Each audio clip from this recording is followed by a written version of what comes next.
Avodah Zarah Perek Ein Ma'amidin Daf Chav, sponsored for a bracha v'atzlacha for Eliezer ben Rus. Gemara discusses the miracle of the sun standing still for Yoshua. It is alluded to in Sefer Bereshis. The verse in Yoshua states, "Vayidom Hashemesh v'yoreach ad yukam goy oivav halo hiksuva b'sefer hayashar." The book of the straight refers to Bereshis. It states there, "V'zaro yeh melo hagoyim." His offspring will fill the nations, a reference to Yoshua. The Gemara discusses the length of that day. Verse states, "Vayamun Hashemesh b'chetzi hashamayim v'lo atz lavoi kiyom tamim." Number one, Rabbi Yeshua Levi holds there was sunlight for 24 hours. It traveled for 6 to midday, stood still for another 6, traveled 6, and stood still for another 6. Altogether, kiyom tamim, a full day. Number two, Rabbi Elazar holds 36. It traveled 6, stood still for 12, traveled 6, and stood still for another 12. It stood still, kiyom tamim. Number 3, Rabbi Shmuel bar Nachmani holds 48. It traveled 6, stood still 12, traveled another 6, and stood still another 24. V'lo atz kiyom tamim. It did not set for a full day.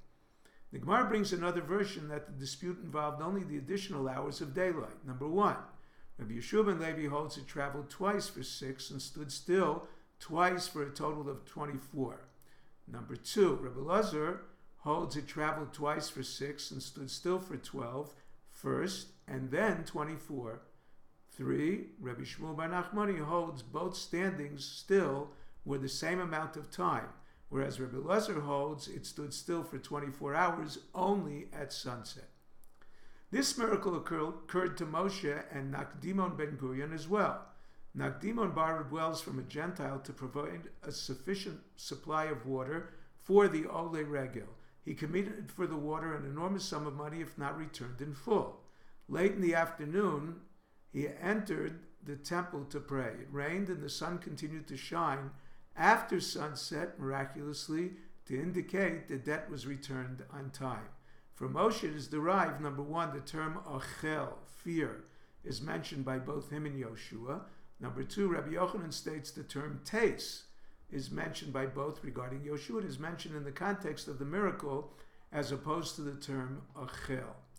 Number 3, Rabbi Shmuel bar Nachmani derives it from a verse that states, "Asher yishmun shimacha v'rogzu v'chalu mipanecha."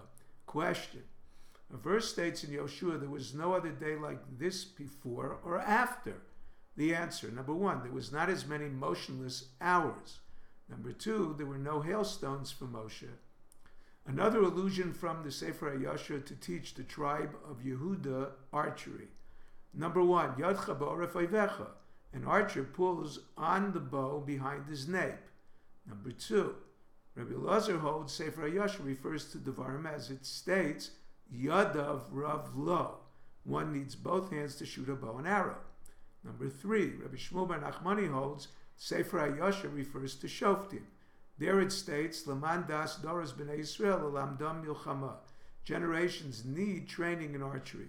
Refers to Yehuda. After Yoshua died, Klal Yisrael inquired, who should fight the Canaanites first?